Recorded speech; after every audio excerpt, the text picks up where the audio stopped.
Welcome student. আমরা দেখো আলোচনা করছিলাম কতগুলো গুরুত্বপূর্ণ পলিমার সম্পর্কে। আগের ক্লাসে আমরা অনেক গুরুত্বপূর্ণ বা আগের কতগুলো ক্লাসে আমরা অনেক গুরুত্বপূর্ণ পলিমার সম্পর্কে আলোচনা করেছি। একদম প্রায় আমরা শেষের দিকে এসে গেছি। দেখো, এটাই তোমাদের পলিমারের শেষ ক্লাস। আজকে আমরা আলোচনা করব রাবার। তোমরা জানো রাবার কি হচ্ছে? একটা প্রাকৃতিক পলিমার, যেটা আমরা রাবার গাছের থেকে পাই। অর্থাৎ রাবার গাছে যে তরুক্ষী পাওয়া যায়, সেই তরুক্ষীর মধ্যে পাওয়া যায় হচ্ছে প্রাকৃতিক রাবার। তাকে বিভিন্ন প্রসেসিং করে আমরা আমাদের প্রয়োজন উপযোগী বা ব্যবহারের উপযোগী রাবার প্রস্তুত করি।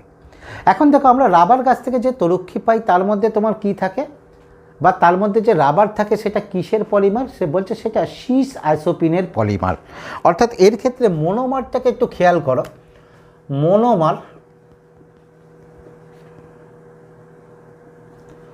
মনোমার হচ্ছে সিস আইসোপিন।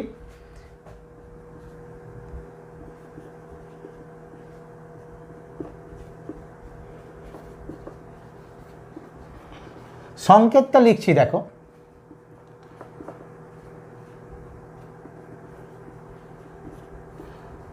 এর যদি রাসায়নিক নাম আমরা করি দেখো, তাহলে তোমার কি হয়? 1 2 3 4।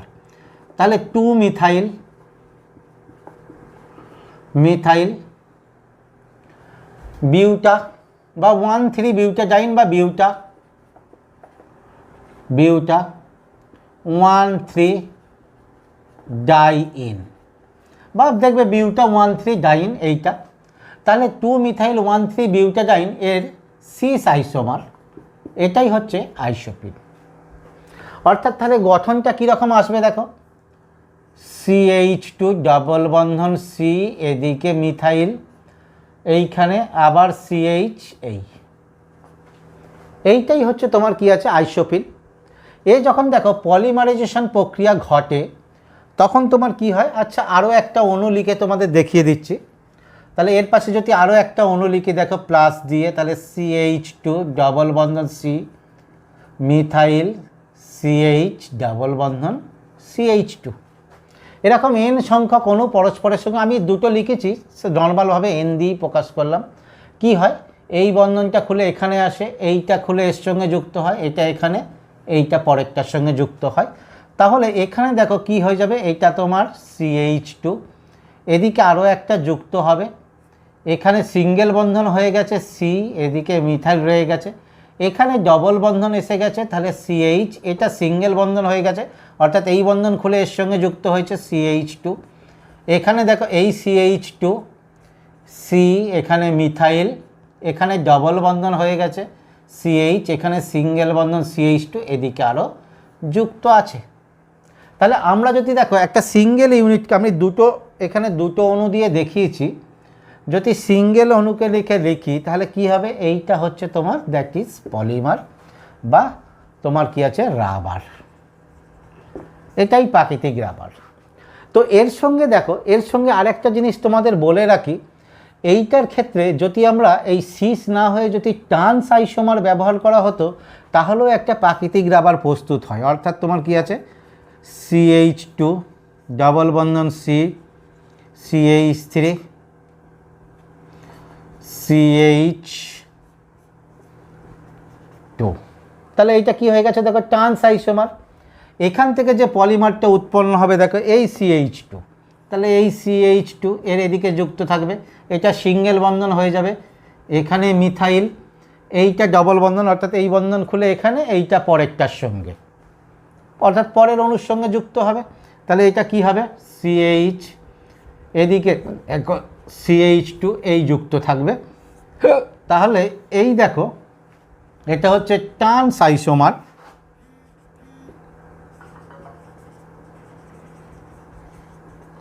ট্রান্স আইসোমার, এই ট্রান্স আইসোমার যে পলিমারটা উৎপন্ন করে তাকে বলা হয় গাটা পারচা। হয়েছে? এইখানে দেখো এই রাবারের সঙ্গে এর অনেকটা তফাৎ আছে। রাবার তোমার কি হচ্ছে? সাধারণ উষ্ণতায় সাধারণত স্থিতিস্থাপক প্রকৃতির এবং নরম প্রকৃতির। এ তোমার কি হয়ে যায়? স্থিতিস্থাপক ধর্ম থাকে না এবং খুব শক্ত। সেই কারণে এর ক্ষেত্রে তোমার কি হচ্ছে? সাধারণত গল্ফের বল বল বা সাবমেরিনের কেবল, সাবমেরিনের কেবল প্রস্তুত করতে এটাকে গাটা পর্চাকে ব্যবহার করা হয়। হয়েছে? তবে এটা দেখো সাধারণ উষ্ণতায় তোমার কি আছে, শক্ত এবং স্থিতিস্থাপক ধর্ম থাকে না, তবে অধিক তাপমাত্রায় উৎপন্ন করলে তোমার কি আছে, নরম প্রকৃতির হয়ে যায়। এইখানে আমরা গাটা পর্চাটা শুধু জাস্ট জেনে রাখলাম, কিন্তু এখানে আমরা বিস্তারিতভাবে আলোচনা করব তোমার কি আছে, রাবার নিয়ে। এখন দেখো এই যে প্রাকৃতিক রাবার প্রস্তুত হলো, এই যে প্রাকৃতিক রাবার যেটা আমরা প্রস্তুত করলাম, যেটা রাবার গাছ থেকে অর্থাৎ রাবার গাছের তরুক্ষী থেকে পাওয়া যায়, সেইটা আমাদের ব্যবহারের পক্ষে খুব উপযোগী নয়। কারণ কি, এই বিশুদ্ধ রাবারের দেখো কতগুলো ব্যবহারের অনুপযোগী ধর্ম আছে। যেমন দেখো সাধারণত উচ্চ উষ্ণতায় রাবারটা তোমার কী হয়ে যায়, ভঙ্গুর প্রকৃতির হয়ে যায়, নরম প্রকৃতির হয়ে যায়, এবং তোমার কি আছে, এইটা জৈব দাবকে দ্রবীভূত হয়ে যায়। অনেক ক্ষেত্রে এদের ক্ষেত্রে পীড়ন প্রয়োগ করলে স্থায়ী বিকৃতি ঘটে, বায়ুর অক্সিজেনের সঙ্গে বিক্রিয়া করে। এই কারণে সাধারণত রাবারকে তোমার কি হচ্ছে, সেমি সিনথেটিক রাবারে প্রস্তুত করা হয়। অর্থাৎ তোমাদের একদম যেন পলিথিনের যে শ্রেণীবিভাগ বলেছিলাম, সেখানে তোমাদের মনে পড়ছে ন্যাচারাল, সেমি সিনথেটিক এবং সিনথেটিক। সেমি সিনথেটিক রাবার অর্থাৎ উদাহরণ দিয়েছিলাম তোমাদের মনে আছে ভলকানাইজ রাবার, অর্থাৎ রাবারকে ভলকানাইজ রাবারে রূপান্তরিত করে সেটাকে ব্যবহার করা হয়। এই ভলকানাইজ রাবারের উদ্ভাবক হচ্ছে চার্লস গোডিয়ার।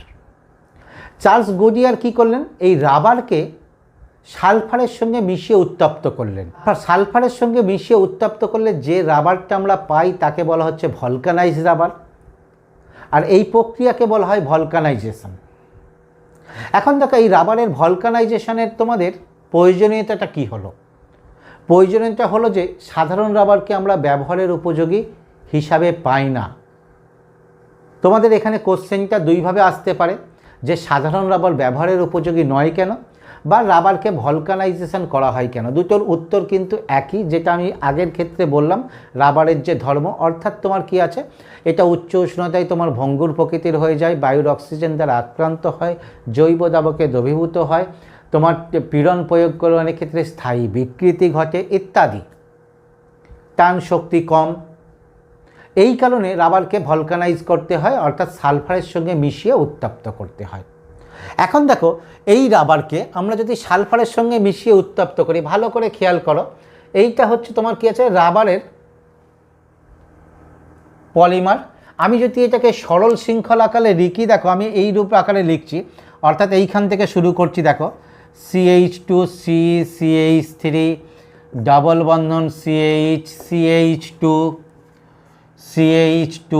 এই C, এদিকে CH3 ডাবল বন্ধন CH2 এই আরও একটা লিখছি, দেখো একই রকম। এটা হচ্ছে রাবারের সরল শৃঙ্খল পলিমার, অর্থাৎ এটা সরল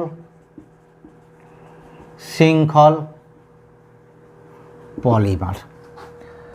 আরও একটা এরকম সরল শৃঙ্খল পলিমার আমি লিখছি, দেখো ডাবল বন্ধন CH2C, এই দুটোকে উল্টো দিকে দিই, CH3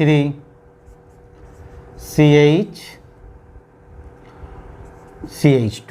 দেখো এইটা ছিল সরল শৃঙ্খল পলিমার। একে যখন সালফারের সঙ্গে মিশিয়ে উত্তপ্ত করব, তখন তোমার কি হচ্ছে, বলছে এইটা জালকাকার পলিমারে পরিণত হয়, অর্থাৎ এর মধ্যে সালফাইড, মনোসালফাইড বা ডাইসালফাইড দ্বারা আড়াআড়ি বন্ধন সৃষ্টি হয়। কিভাবে, দেখো এইখানের এই যে ডবল বন্ধনগুলো, এইগুলো উঠে যায়, উঠে গিয়ে এদের মধ্যে সালফার দ্বারা আড়াআড়ি এরকম বন্ধন সৃষ্টি হয়। এখন দেখো এইখানে এই বন্ধনটা মনোসালফাইড হতে পারে এইরূপ, কখনো তোমার কি হচ্ছে এরকম ডাইসালফাইড বন্ধনও হতে পারে, ডাইসালফাইড বা পলিসালফাইডও বন্ধন হতে পারে। তাহলে আড়াআড়ি বন্ধন হওয়ার জন্য এটা তোমার কি হয়ে গেল, জালক আকার বা জালক বা নেটওয়ার্ক পলিমারে পরিণত হলো। ফলে এদের ক্ষেত্রে দৃঢ়তা এবং ইলাস্টিসিটি ধর্ম তোমার কি হবে, অনেক বেশি হবে, যেটা সাধারণ এমনি প্রাকৃতিক রাবারের ক্ষেত্রে ইলাস্টিসিটি ধর্মটা অনেকটা কম, এর ক্ষেত্রে ইলাস্টিসিটি ধর্মটা অনেকটা বেশি হবে। এই প্রক্রিয়ার ক্ষেত্রে আমরা কি করেছি, সালফার মিশিয়ে উত্তপ্ত করেছি। এখন দেখো এই সালফার ছাড়াও আরও অনেক যৌগ ব্যবহার করে আমরা ভলকানাইজেশনটা তোমার কী হচ্ছে করতে পারি। কীরকম? প্রথম উদাহরণে আসছি, দেখো তোমার H2Cl2 এই যৌগ দ্বারা ভলকানাইজেশন করা হয়। এখানে পুরো সালফার মৌল নয়, সালফারের একটা যৌগ। এছাড়া সালফার ছাড়াও তোমার অক্সিম জাতীয় যৌগ, অক্সিম জাতীয় যৌগ বা অনেক ক্ষেত্রে পারঅক্সাইডের সঙ্গে মিশিয়ে উত্তপ্ত করলো, এরকম আড়াআড়ি বন্ধন দ্বারা ভলকানাইজ রাবার উৎপন্ন হয়।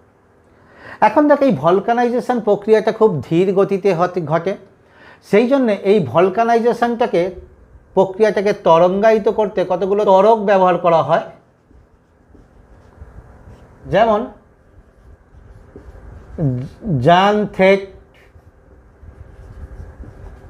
গুয়ানিডিন ইত্যাদি ত্বরক ব্যবহার করা হয়। এই ভলকানাইজেশনের ফলে তাহলে রাবারটা কি হয়? অপেক্ষাকৃত দৃঢ় প্রকৃতির হয়, ইলাস্ট্রিসিটি ধর্ম বাড়ে, ইলাস্ট্রিসিটি পীড়ন প্রয়োগ করলে স্থায়ী বিকৃতি ঘটে না, ভার বহন ক্ষমতা অনেকটা বেড়ে যায়।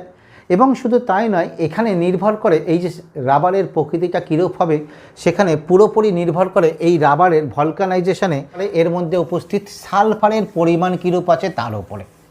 তোমাদের কতগুলো এর ব্যবহারের ক্ষেত্রে উদাহরণ দিলেই বুঝতে পারবে যে এর ক্ষেত্রে সালফারের পরিমাণের উপর নির্ভর করে কীরূপ এর দৃঢ়তা নির্ভর করে। দেখো প্রথমে সালফারের পরিমাণ যদি 1 থেকে 3% থাকে, তাহলে তোমার কী হচ্ছে? নরম প্রকৃতির হয়, নরম প্রকৃতির। একে সাধারণত রাবারের ব্যান্ড প্রস্তুত করতে ব্যবহার করা হয়। যদি এটা দেখো 5 থেকে 10% থাকে, তাহলে তোমার শক্ত হয়। একে সাধারণত টায়ার প্রস্তুত করতে ব্যবহার করা হয়, টায়ার প্রস্তুত করতে ব্যবহার করা হয়। এছাড়া দেখো যদি তোমার এখানে প্রায় গ্রেটার দেন 30%-এর বেশি থাকে, সেটা খুব শক্ত এবং দৃঢ় হয়, দৃঢ়। একে সাধারণত ব্যাটারির খোলক, ব্যাটারি অর্থাৎ বড় যে ব্যাটারিগুলো হয়, এই ব্যাটারির খোলক প্রস্তুত করতে একে ব্যবহার করা হয়। এছাড়াও একটা মনে রাখবে, যদি সালফারের পরিমাণ প্রায় 40 থেকে 45% থাকে, তখন খুব দৃঢ় রাবার প্রস্তুত করা হয়, যেটা তোমার কি আছে? এবোনাইট হয়েছে। তাহলে আমরা এখানে রাবার সম্পর্কে বিস্তারিতভাবে আলোচনা করলাম। রাবারের ভলকানাইজেশনের কারণ কি, এর ফলে কি হয়, এবং এক্ষেত্রে কি কি পদার্থ ব্যবহার করে, অর্থাৎ তোমার কি কি পদার্থ আমরা ব্যবহার করলাম ভলকানাইজেশনে। প্রথম ক্ষেত্রে দেখো কি ছিল? সালফার অথবা H2Cl2, অথবা এর ক্ষেত্রে তোমার কি হচ্ছে? অক্সিম জাতীয় যৌগ বা পারঅক্সাইড যৌগ ইত্যাদি। এবং শুধু তাই নয়, এই প্রক্রিয়াটা তোমার ধীর গতি হওয়ার জন্য কতগুলো ত্বরক ব্যবহার করেছি, যেমন তোমার দেখো ওখানে তোমার জ্যানথেন, গুয়ানিডিন ইত্যাদি এই জাতীয় ত্বরকগুলোকে ব্যবহার করা হয়। এর ফলে এই বিভিন্ন প্রকারের, অর্থাৎ বিভিন্ন ক্ষেত্রে ব্যবহার উপযোগী বিভিন্ন রাবার আমরা প্রস্তুত করতে পারি। বোঝা গেছে? এরপরে দেখো আমরা আলোচনা করব কৃত্রিম রাবার। কৃত্রিম রাবার, এখন দেখো এই কৃত্রিম রাবার আমরা কাকে বলবো? বলছে এগুলো দেখো, রাবার ছিল কি? প্রাকৃতিক পলিমার। কৃত্রিম রাবার কি? এগুলো হচ্ছে কৃত্রিম পলিমার। কৃত্রিম পলিমার দেখো যাদের ধর্ম রাবারের ন্যায়, অর্থাৎ রাবারের ন্যায় ধর্ম আছে, এরকম কৃত্রিম পলিমারগুলোকে আমরা বলবো কৃত্রিম রাবার। প্রথমেই আসছি দেখো বিউটাইল রাবার, অর্থাৎ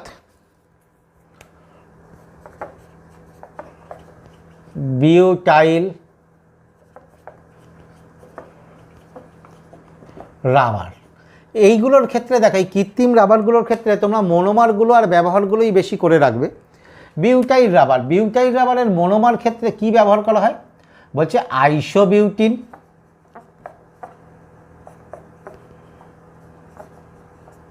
আইসোবিউটিন আর তোমার কি আছে? নিওপ।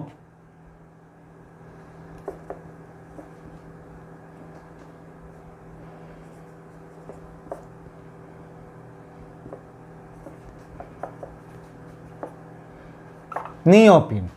তাহলে আইসোবিউটিন এবং নিওপিন এর পলিমার। এখানে দেখো আইসোবিউটিনটাকে যদি আমরা আইসোবিউটিন এবং নিওপিন, আইসোবিউটিনটাকে যদি আমরা একটু ঘুরিয়ে লিখে দিই, এইটাকে উপর দিকে রাখি, কারণ এই অংশটা পলিমার গঠনে অংশগ্রহণ করবে, তাহলে কি হবে, এইটা এর সঙ্গে যুক্ত হবে, এই বন্ধনটা এখানে আসবে, এটা পরেরটার সঙ্গে যুক্ত হবে। তাহলে এরকম যদি n সংখ্যক নেওয়া হয় তাহলে কি উৎপন্ন হবে, দেখো এখান থেকে যদি আমরা লিখি তাহলে এই কার্বন এদিকে আরও বন্ধন থাকবে, এদিকে দেখো CH3 এটা সিঙ্গেল বন্ধন CH, এখানে দেখো সিঙ্গেল বন্ধন, ও এটা ঠিক আছে, এটা 2 হবে CH2, এটাও সিঙ্গেল বন্ধন CH3, এটা ডবল বন্ধন CH, এটা CH2, এই নিওপিন। এইটা দেখো, এই নিওপিন মেনলি তোমার কি হয় বলছে মোটর গাড়ি বা সাইকেলের টিউব প্রস্তুত করতে, টিউব প্রস্তুতিতে ব্যবহার করা হয়, অর্থাৎ টায়ারের মধ্যে যে টিউব থাকে সেটা প্রস্তুত করতে ব্যবহার করা হয়। পরেরটা আসছি দেখো বুনা এস। এই বুনা এস রাবার। এই বুনা এস কোথা থেকে এসছে, এটা এসছে বিউটাডাইন থেকে, অর্থাৎ CH2 ডবল বন্ধন CH ডবল বন্ধন CH2 বিউটাডাইন। আর এস এসছে স্টাইরিন থেকে, অর্থাৎ স্টাইরিন।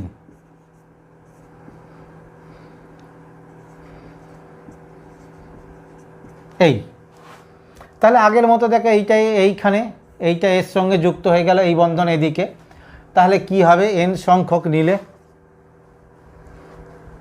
কি উৎপন্ন হবে, দেখো এদিক থেকে যদি আমরা লিখি তাহলে CH2 সিঙ্গেল বন্ধন এটা হয়ে গেছে CH, এইটা ডবল বন্ধন হয়ে গেছে, ডবল বন্ধন CH, সিঙ্গেল বন্ধন CH2, এইটা সিঙ্গেল বন্ধন CH2 CH এর সঙ্গে, এটা 2টা হবে না, CH এর সঙ্গে বেঞ্জিন বলয় এদিকে যুক্ত থাকবে, এইরূপ এদিকেও ইউনিট n সংখ্যক।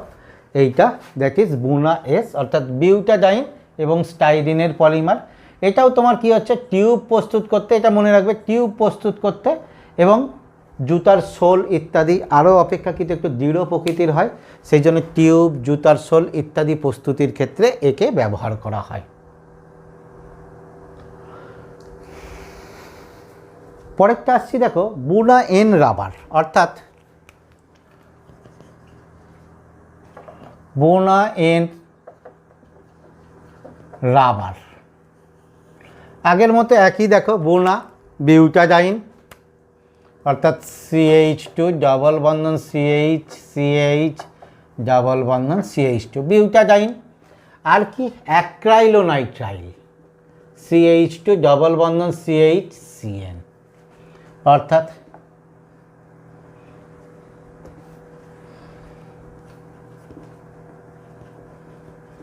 অ্যাক্রাইলোনাইট্রাইল এদের পলিমার। তাহলে কি হবে দেখো, সেই আগের মতোই, এটাকে আমরা নিচের দিকে লিখব, অর্থাৎ এদিকে দেখো n সংখ্যক CH2 সিঙ্গেল বন্ধন CH ডাবল বন্ধন, এটা হয়ে গেছে CH, এখানে দেখো সিঙ্গেল বন্ধন হয়ে গেছে CH2, এটা এর সঙ্গে যুক্ত হয়েছে CH2, এটা সিঙ্গেল বন্ধন CH, এখানে CN, এদিকে যুক্ত থাকবে n সংখ্যক। এটা হচ্ছে বুনা n। মনোমার কি বিউটাডাইন অ্যাক্রাইলোনাইট্রাইট। এটাও তোমার অপেক্ষাকৃত নরম প্রকৃতির রাবার, এর ক্ষেত্রেও তোমার কি আছে টিউব, জুতার সোল ইত্যাদি প্রস্তুত করতে ব্যবহার করা হয়। এরপরে আরেকটা দেখবো আমরা, দেখো নিওপিন রাবার।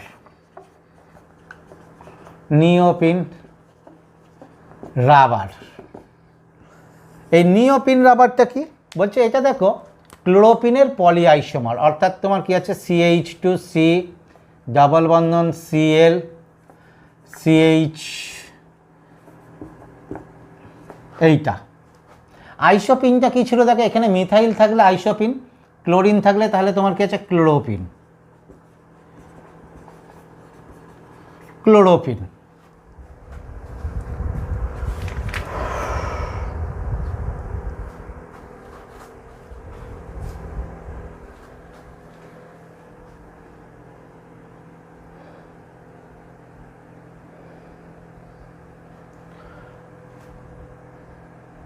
তাহলে ক্লোরোফিনের যদি পলিমার হয় তাহলে এন সংখ্যক ক্লোরোফিন কি হবে, পরস্পরের সঙ্গে যুক্ত হবে, যুক্ত হয়ে তাহলে কি হবে দেখো এদিকে যুক্ত থাকবে, এদিকে আমি CH2টা দিলাম, এখানে সিঙ্গেল বন্ধন হয়ে যাবে, তাহলে সি এখানে Cl, এখানে ডবল বন্ধন হয়ে যাবে, অর্থাৎ এটা এসে এইখানে আসবে, এটা পরেরটার সঙ্গে যুক্ত হবে, তাহলে এইটা CH সিঙ্গেল বন্ধন CH2, এদিকে আরও যুক্ত থাকবে, অর্থাৎ ক্লোরোফিনের পলি আইসোমার হচ্ছে নিওপিন।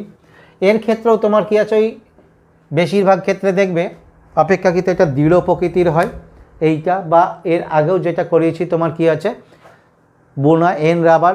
এই পলিমারগুলো সাধারণত দেখবে জৈব দাবক দ্বারা সহজে আক্রান্ত হয় না, সেই জন্য সাধারণত তোমার কি আছে তেল পরিবহন করা পাইপ ইত্যাদি প্রস্তুত করতে এইগুলোকে ব্যবহার করা হয়।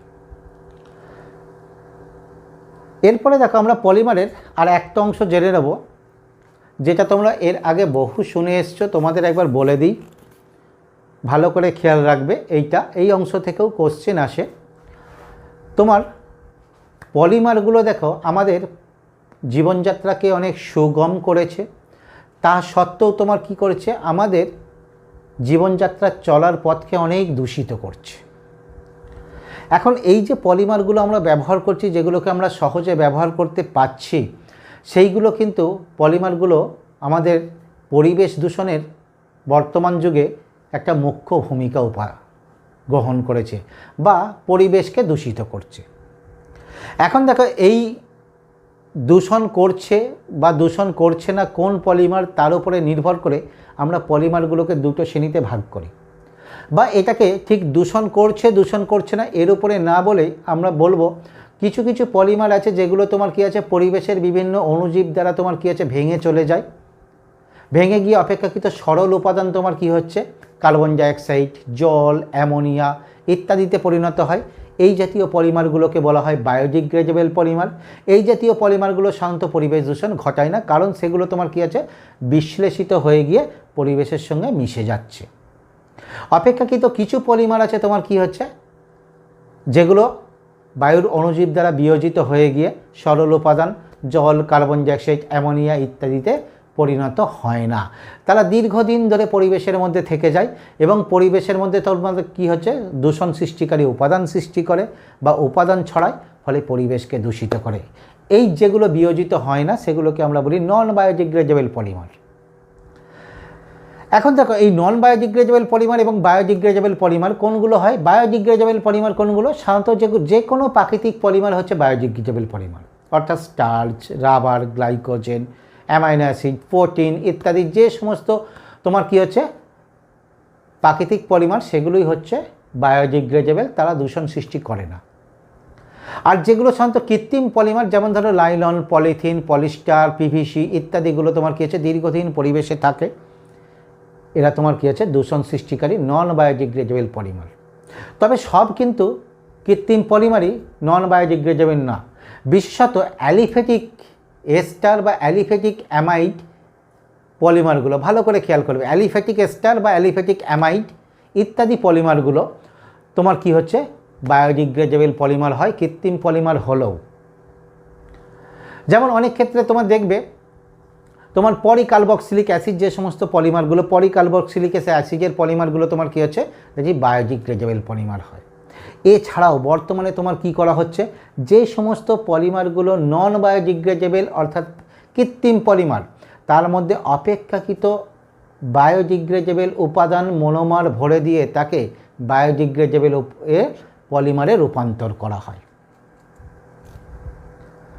যেমন ধরো কোনো একটা পলিমার নন বায়োডিগ্রেডেবল তার মধ্যে যদি এস্টারিক গ্রুপ সহজে বিয়োজিত হয়ে যায়, এস্টারিক গ্রুপ ভরে দিয়ে পলিমার করা হয়, সেগুলো তোমার ক্ষেত্রে বায়োডিগ্রেডেবল পলিমারে রূপান্তরিত হয়।